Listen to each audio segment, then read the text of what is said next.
Welcome to evolution era. तो आज हम स्टार्ट करेंगे अपनी क्लास जिसमें हम देखेंगे रासायनिक संयोजन के नियम। हमने पिछली क्लास में बहुत सारे टॉपिक कर चुके हैं, ठीक है। तो आज हम देखेंगे कि रासायनिक संयोजन के नियम क्या क्या हैं। तो आपने देखा होगा कि अगर आप स्कूल जाते हैं, कॉलेज जाते हैं, किसी भी जगह कुछ नियम होते हैं, उस नियमों के हिसाब से आपको चलना पड़ता है। वैसे ही आपके जो केमिकल्स हैं, केमिकल्स के कंबाइन होने के पीछे भी बहुत सारे लॉज होते हैं, बहुत सारे नियम होते हैं, ठीक है। जब भी कोई रासायनिक अभिक्रिया होती है तो उसके लिए भी बहुत सारे लॉज बनाए गए हैं, जो अलग अलग साइंटिस्ट ने अपने अपने लॉज दिए हैं। तो एक एक करके हम लोग देखते हैं कि लॉज क्या क्या है। तो देखते हैं, सबसे पहले आपका है द्रव्यमान संरक्षण का नियम, ठीक है, स्थिर अनुपात का नियम, गुणित अनुपात का नियम और गैर लुसेक का गैसीय आयतनों का नियम और आवोगाद्रो का नियम, ठीक है। तो ये सब जो नियम है, जब भी आपको कोई केमिकल रिएक्शन हो रहा है तो इस नियम को आपको देखना होगा, ठीक है। सब उसी वे में ये कंबाइन होंगे इन नियमों के हिसाब से, ठीक है। तो हम लोग वन बाय वन इस नियम को डिस्कस करेंगे। तो सबसे पहले हम देखते हैं द्रव्यमान संरक्षण का नियम देखेंगे, उसके बाद स्थिर अनुपात का नियम, फिर गुणित अनुपात का नियम, फिर उसके बाद गैर लुसेक का गैसीय आयतनों का नियम, फिर आवोगाद्रो का नियम, ठीक है। ठीक है, तो हम लोग देखते हैं द्रव्यमान संरक्षण का नियम क्या है, ठीक है। तो laws of conservation of mass, इसको सबसे पहले इस लॉ को किसने दिया है? एंटोइन लैवोसियर, ठीक है। एंटोइन लैवोसियर एक साइंटिस्ट है जिन्होंने इस लॉ को दिया है, जिसका कब था 1789, ठीक है। 1789 में एंटोइन लैवोसियर ने इस लॉ को दिया है, ठीक है। तो इसमें क्या है, देखते हैं कि इस नियम के, देखो सबसे पहले तो ये द्रव्यमान संरक्षण का नियम है। मतलब द्रव्यमान मतलब मास, ठीक है, मास का संरक्षण मतलब मास क्या, संरक्षण मतलब क्या होता है, किसी भी चीज को बचाना, ठीक है। तो इसमें क्या होगा कि इस नियम के अनुसार द्रव्य ना तो बनाया जा सकता है और ना ही नष्ट किया जा सकता है, ठीक है। मतलब कि कोई भी केमिकल रिएक्शन होगा, जैसे कि हम लोग देखते हैं कि अगर कोई भी यहाँ पर अभिक्रिया हो रही है जिससे आपका ए बी बन रहा है, ठीक है। ये लोग इसको क्या बोलते हैं, इस साइड जो रहता है उसको उत्पाद, ठीक है। और ये क्या है, क्रियाफल,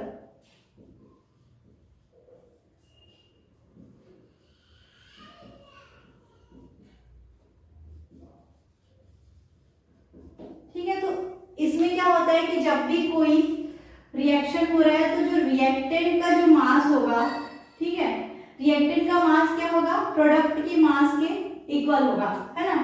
तो जो भी इसका मास होगा, ठीक है, सम ऑफ मासेस, मतलब इसका जो सम है, इन दोनों का जो सम है मास का, वो इस प्रोडक्ट के मास के इक्वल होगा, ठीक है। तो देखो इस नियम के अनुसार द्रव्य ना तो बनाया जा सकता है और ना ही नष्ट किया जा सकता है। मतलब कहीं से यहाँ पे एक्स्ट्रा मास आएगा भी नहीं और ये जो और अगर द्रव्यमान है वो खत्म भी नहीं होगा, ठीक है। जितना मास इधर है उतना ही मास उधर भी आपका सेम रहेगा, ठीक है।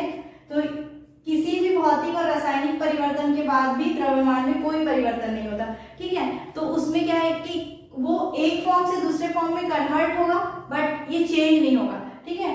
रासायनिक अभिक्रिया में अगर कोई भी भौतिक अभिक्रिया हो रही है या रासायनिक अभिक्रिया, तो मास हमेशा क्या रहेगा, इक्वल रहेगा, ठीक है। इसको हम एग्जाम्पल के उससे समझते हैं, ठीक है।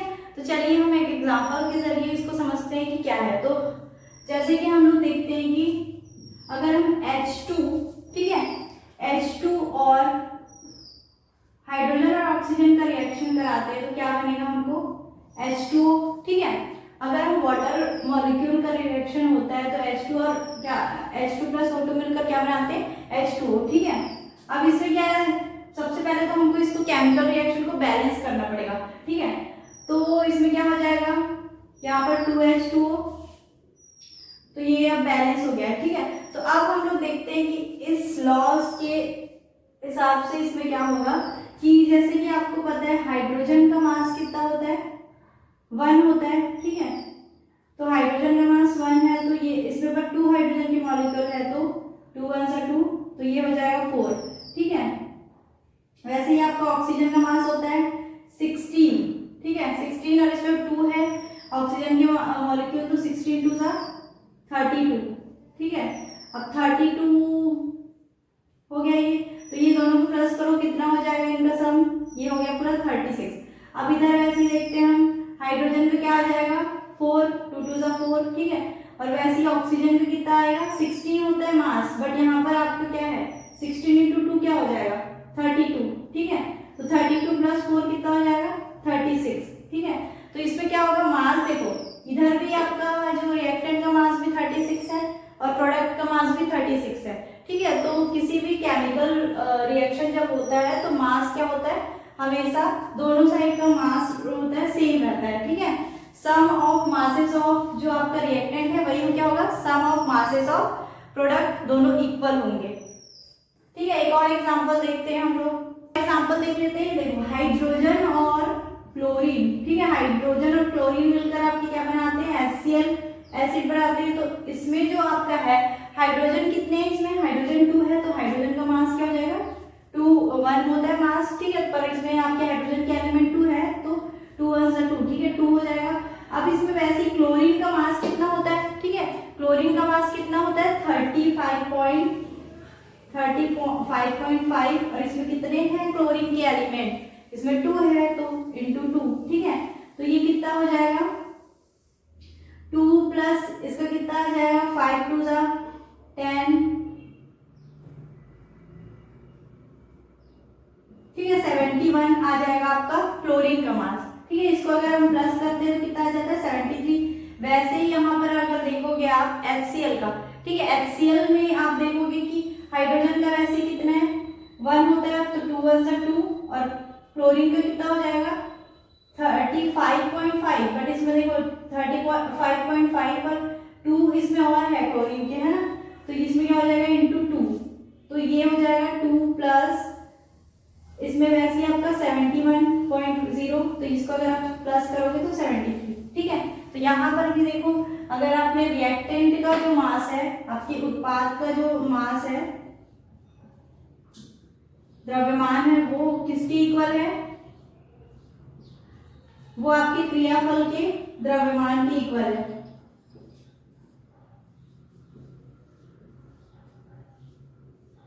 ठीक है। तो आप फिर से देख लेते हैं कि इस लॉ को किसने दिया था, एंटोइन लैवोसियर ने दिया था। इस नियम के अनुसार द्रव्य ना तो बनाया जा सकता है ना, यहाँ पे कोई भी एक्स्ट्रा द्रव्यमान आता ही नहीं है और ना ही नष्ट होता है, ठीक है, और ना ही नष्ट किया जा सकता है। किसी भी भौतिक और रासायनिक परिवर्तन के बाद भी द्रव्यमान में कोई परिवर्तन नहीं आता, ठीक है। तो ये वाला लॉ हमारा कंप्लीट हुआ। अब हम लोग देखेंगे दूसरा लॉ, ठीक है, ठीक है। तो स्टार्ट करते हैं हमारा दूसरा लॉ। तो सबसे पहले हमने देखा था कि द्रव्यमान संरक्षण का नियम क्या है, अब हम देखते हैं कि स्थिर अनुपात का नियम क्या है, ठीक है। तो ये जो नियम है उसको सबसे पहले किसने दिया है, तो वो देखते हैं हम। तो जोसेफ प्राउस्ट जो है साइंटिस्ट, उन्होंने इस लॉ को दिया है, ठीक है।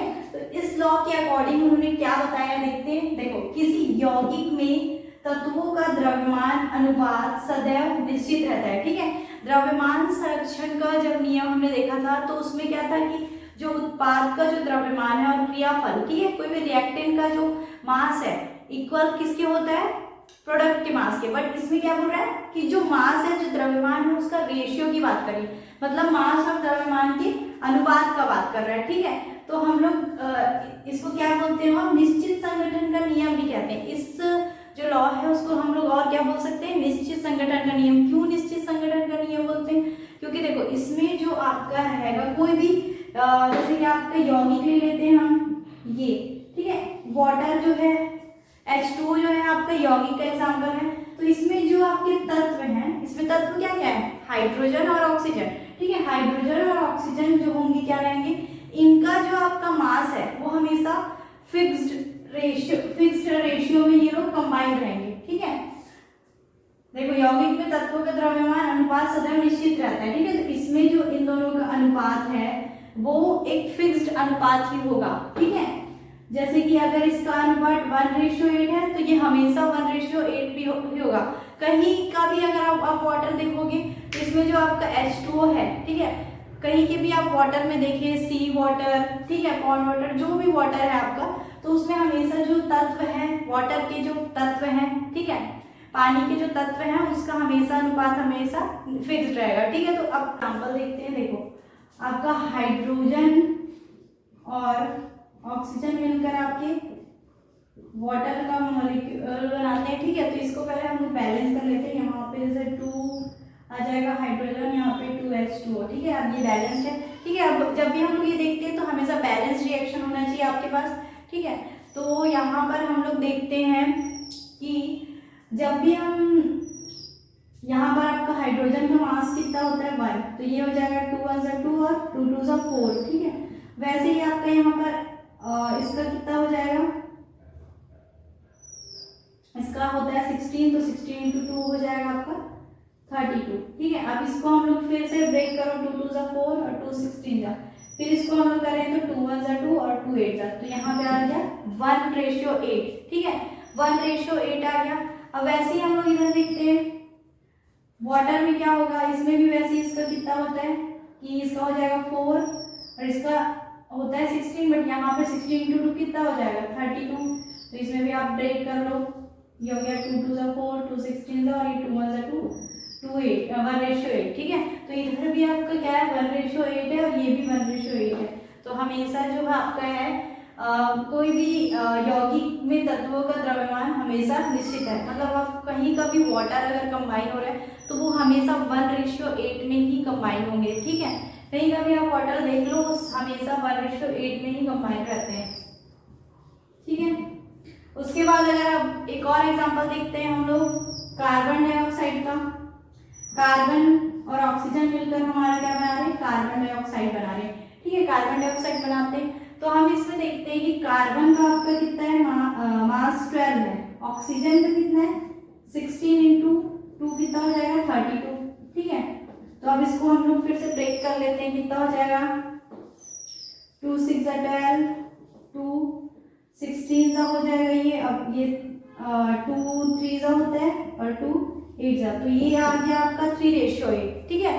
आपका कार्बन और ऑक्सीजन किस रेशियो में कंबाइन है, यहाँ पर 3:8। वैसे ही आप अगर कार्बन डाइऑक्साइड की बात करें तो इसमें भी आपका कार्बन का होता है 12 और ऑक्सीजन का हो जाएगा वैसे ही 32 16 × 2, ठीक है। 16 × 2 हो जाएगा यहाँ पे 32, तो ये अगर आप फिर से ब्रेक करें तो कितना आ जाएगा ये 2 6 सा 12 और 2 16 जा हो जाएगा और ये हो जाएगा 2 3 जा और 2 8 जा। तो ये भी आपका कार्बन डाइऑक्साइड इधर भी आपका किस रेशियो में कंबाइन है 3:8, ठीक है। तो जितनी भी आपकी कार्बन डाइऑक्साइड प्रेजेंट है एयर में वो हमेशा 3:8 में ही कंबाइन है, ठीक है। अगर वो कार्बन डाइऑक्साइड है तो उसका रेशियो, ठीक है। वैसे ही आपका कार्बन मोनोऑक्साइड जो है CO का रेशियो एक फिक्स्ड रहेगा, वैसे ही आपका H2O का फिक्स्ड है, वैसे H2O2 का भी अलग फिक्स्ड रेशियो रहेगा, ठीक है। तो इसको हम लोग इसलिए निश्चित संगठन का भी नियम बोलते हैं, क्योंकि ये निश्चित संगठन में ही यहाँ पे जो आपका है इसका अनुपात फिक्स्ड रहता है, ठीक है। तो अब हम लोग देखते हैं अपना, ठीक है। तो अब हम लोग देखते हैं कि रासायनिक संयोजन का जो थर्ड लॉ क्या है, तीसरा जो नियम क्या है। तो तीसरा जो नियम आपका है क्या है, गुणित अनुपात का नियम है, ठीक है। गुणित अनुपात का नियम है जिसमें आपको क्या है, इस नियम को आपको किसने दिया था, डाल्टन ने, ठीक है। डाल्टन ने इस नियम को 1803 में दिया था। डाल्टन के और भी थ्योरी से जो अभी हम लोग को पढ़ना है, ठीक है। तो डाल्टन ने इसको 1803 में दिया है। तो इस नियम के अनुसार क्या आप बोलना चाह रहे हैं, ठीक है। देखते हैं कि यदि दो तत्व संयोजित होकर एक से अधिक यौगिक बनाते हैं, संयोजित होकर मतलब कंबाइन होकर एक से अधिक यौगिक बनाते हैं, तो एक तत्व के संयुक्त होने वाले द्रव्यमान, ठीक है, एक तत्व के साथ जो संयुक्त होने वाले द्रव्यमान है वो छोटे पूर्णांकों के अनुपात में होते हैं, ठीक है। छोटे पूर्णांकों के मतलब एक होल नंबर के फॉर्म में वो कंबाइन होंगे, ठीक है। दोनों का अनुपात होगा, होल नंबर के फॉर्म में ही दोनों का अनुपात होगा। तो इसके लिए जैसे कि इसमें क्या बोल रहा है कि जैसे कि कार्बन और ऑक्सीजन, ठीक है, दो तत्व हैं, वो मिलकर कई यौगिक बना सकते हैं, जैसे कि वो कार्बन डाइऑक्साइड भी बना सकते हैं, कार्बन मोनोऑक्साइड भी बना सकते हैं, ठीक है। तो जैसे आप एक अगर आपका कोई तत्व है A और B, ये मिलकर आपकी क्या क्या बनाते हैं, ये बना सकते हैं आपका AB बना सकते हैं, और एक क्या बना सकते हैं AB2 बना सकते हैं, ठीक है। दो यौगिक बना सकते हैं ये। तो आपका जो इसका जो रेशियो है, देखो इसका जो आपका मास है वो क्या होगा, हमेशा A का मास तो अगर आप देखोगे 1 है अगर ले लें हम तो 1 1 ही होगा, ठीक है। अगर आप b का मास देखें, इस वाले केस में b का मास कितना है, इसमें अगर b का 1 है तो ये 1 होगा, बट यहाँ पर b का मास क्या हो जाएगा 2 1 2, ठीक है 2 हो जाएगा। तो इसमें जो आपका है ये इसको हम लोग क्या ले लेंगे, जो m1 ले लेंगे और इसको क्या लेंगे m2, ठीक है। तो इन दोनों का रेशियो जो आएगा, ये सेकेंड वाले का जो आपने b का देखा है वो रेशियो देखो आप, m1 अगर अपॉन m2 करते हो आप तो ये कितना आएगा 1/2, ठीक है 1/2। तो ये हमेशा क्या रहेगा, 1 होल नंबर के फॉर्म में ही रहेगा, ठीक है। ये 1 2 ऐसे रहेगा, 2.5 ऐसे नहीं रह सकता है, ठीक है। तो 1/2 के फॉर्म में ही इसके सिंपल होल नंबर के ही फॉर्म में इसके रेशियो रहेंगे, ठीक है, सेकेंड वाले का। तो अब इसके लिए हम तो अब हम एक एग्जांपल देखते हैं। हम लोग एक एग्जांपल ले लेते हैं कार्बन और ऑक्सीजन, ठीक है। कार्बन और ऑक्सीजन के जो आपके तत्व हैं वो आपका क्या क्या बना सकते हैं, एक तो आपका कार्बन डाइऑक्साइड बनाएंगे और एक आपका कार्बन मोनोऑक्साइड बनाएंगे, ठीक है। अब जो यहाँ पर कार्बन का जो आपका है, यहाँ पे अगर कार्बन की बात करें तो कार्बन का मास कितना होता है 12। इसमें भी अगर कार्बन का मास देखोगे, ठीक है, इसमें भी अगर कार्बन का मास देखोगे तो ये होता है 12, ठीक है। अब हम लोग इसमें ऑक्सीजन की देखिए तो इसमें ऑक्सीजन का मास कितना होता है, इस वाले में ऑक्सीजन का मास हो गया आपका 16, बट इसमें अगर ऑक्सीजन का देखें तो यहाँ पे ऑक्सीजन के 2 एटम्स है, तो 16 × 2 हो जाएगा 32, ठीक है। तो इसमें जो है आपका कार्बन का जो मास तो क्या रहेगा, दोनों केस में आपका कार्बन का मास 12, ठीक है, फिक्स है। अब इसमें ऑक्सीजन जो आपका सेकेंड जो तत्व है उसके द्रव्यमान जो है, ठीक है, उसके द्रव्यमान क्या है, अलग अलग रहेंगे। तो इसमें क्या हो जाएगा, अगर इसका अगर रेशियो निकाले, ठीक है, अपॉन m2 करेंगे हम लोग तो ये कितना आ जाएगा 16/32। तो इसको अगर ब्रेक करोगे तो 2 8 जा 2 16, फिर से ब्रेक करो 2 4 जा 2 8 जा और 4 1 जा 4 2 जा, ठीक है। तो ये 1/2 आया, ठीक है, 1:2 आया, ठीक है।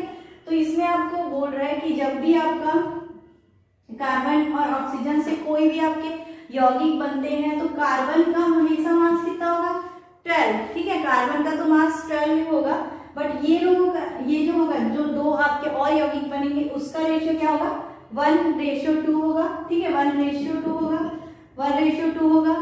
और मतलब कि ये आपके जो 1:2 में ही आपके ये दोनों हमेशा रहेंगे, ठीक है। तो आपका यहाँ पर ये हो गया। अब एक और एग्जांपल देखते हैं हम लोग, एक और एग्जांपल देख लेते हैं। देखो हाइड्रोजन और ऑक्सीजन के तत्व जो है कंबाइन होकर तो दो आपकी यौगिक बनाते हैं, एक होता है हाइड्रोजन परऑक्साइड और एक होता है आपका वाटर, ठीक है। तो इसमें जो आपके दो बनेंगे H2O बनेगा एक, और एक क्या बन सकता है H2O2, ठीक है, एक आपका जल और एक हाइड्रोजन,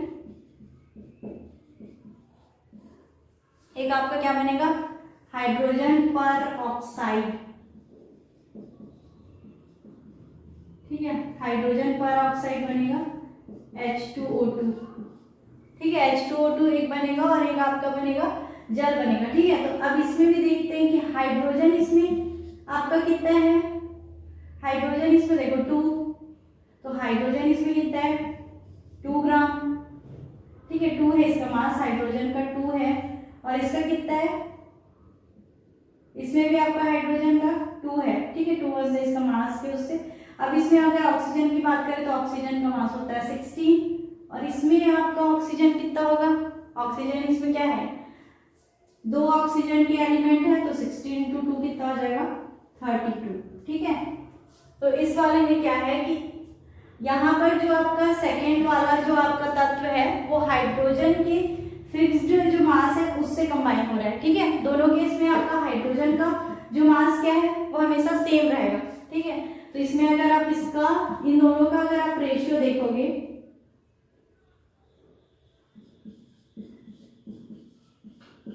तो 16/32 को अगर ब्रेक करो 16 और 16 2 जा, ठीक है। तो इसमें भी आपका हमेशा जो ये क्या होगा 1:2 के फॉर्म में ही ये लोग का छोटे पूर्णांकों के अनुपात में होंगे, सेकंड वाले का द्रव्यमान का अगर आप अनुपात निकालोगे, ठीक है। तो सबसे सिंपलेस्ट ये आपका होल नंबर फॉर्म में ही होगा।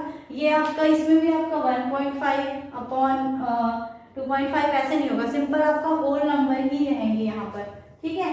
तो यहाँ पर वही आपका बोला है कि यदि दो तत्व संयोजित होकर एक से अधिक यौगिक बनाते हैं तो एक तत्व के संयुक्त होने वाले द्रव्यमान, ठीक है। तो एक तत्व मतलब इसके साथ जो संयुक्त होने वाले दूसरे जो तत्व का द्रव्यमान रहेगा उसका जो अनुपात है छोटे पूर्णांकों के अनुपात में होगा, मतलब सेकंड वाले का अनुपात छोटे पूर्णांकों के अनुपात में होगा, ठीक है।